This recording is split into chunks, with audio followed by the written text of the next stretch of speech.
Hello, Squirrel Tribe. So I would like to start this off by saying this is an April Fool's joke, but unfortunately it's not. It is April 1st. It is April Fool's for those people out there who do the April Fool's jokes and whatnot. I, however, am not doing one. Just so you know, this is actual factual stuff we're about to talk about here. Don't be worried that I'm, blowing smoke up your butt on anything.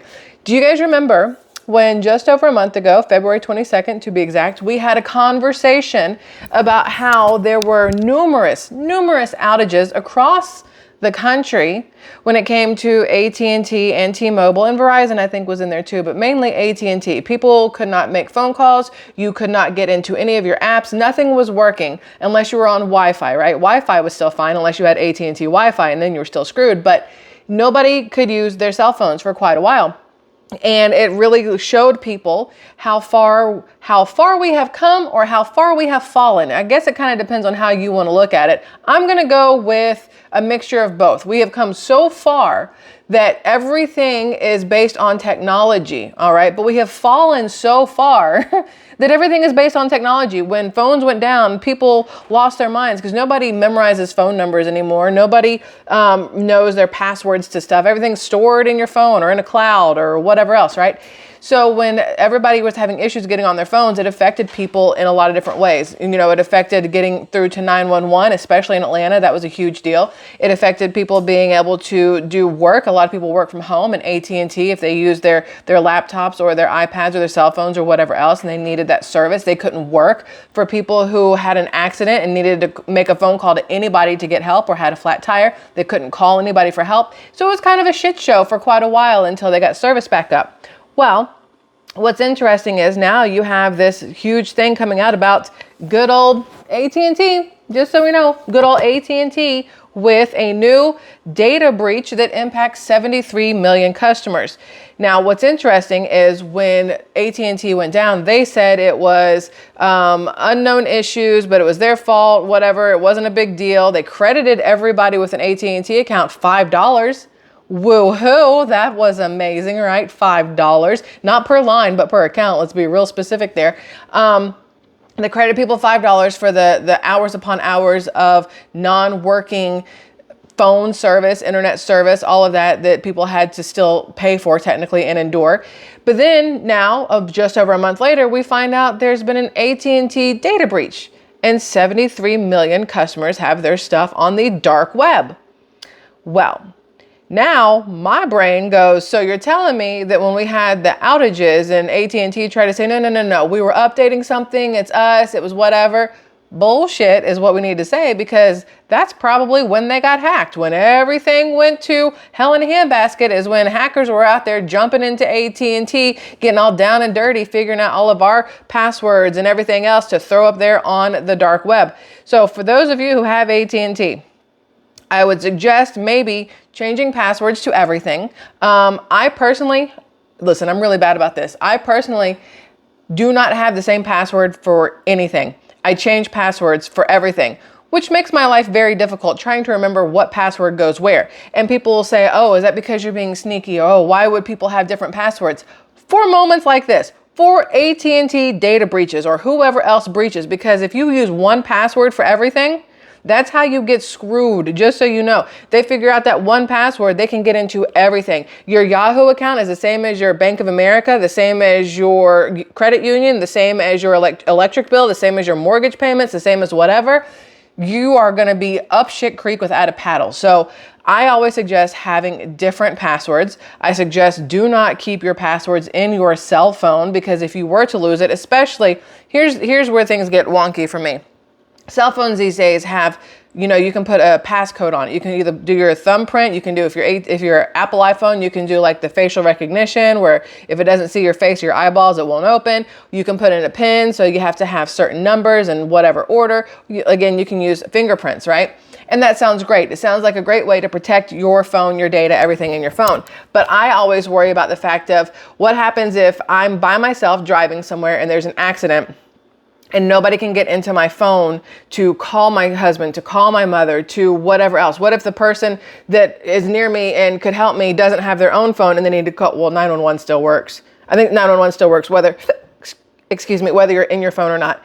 But I think about these things all the time. If there's something that goes wrong, what is my hair doing? If there's something that goes wrong and you have a passcode on there, then nobody can, use your phone to help you to get to, like I said, your spouse or whatever. I remember back in the day when I was younger and got my first phone, my mom said to me, you need to put ice in your contacts in case of emergency, ice, right? And that way, if something happens to you, the police will get your phone, they'll look up ice, they'll see that you have, me being the mom in there or whatever else, and they'll call us, right?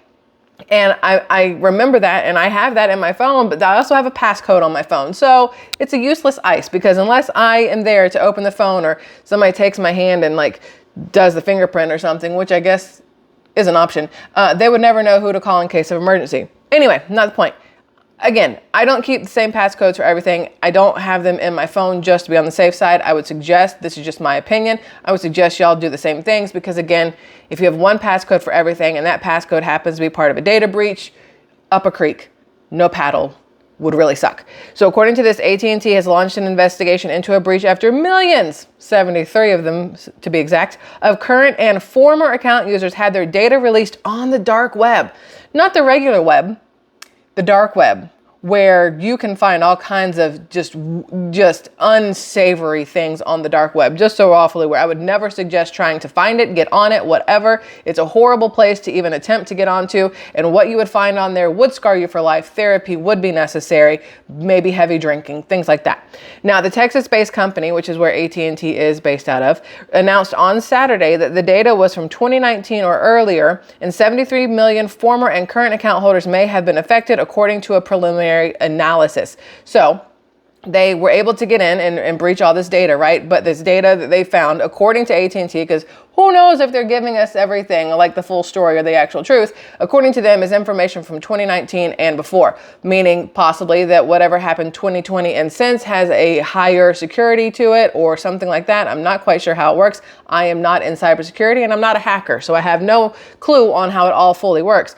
But they are saying data from 2019 or before. So in theory, this is again in theory, if you have not signed up if you signed up for AT&T after 2020, in theory, you are safe, because they would not have any of your information, because it was from 2019 and before that the breach, all the information has been pulled from.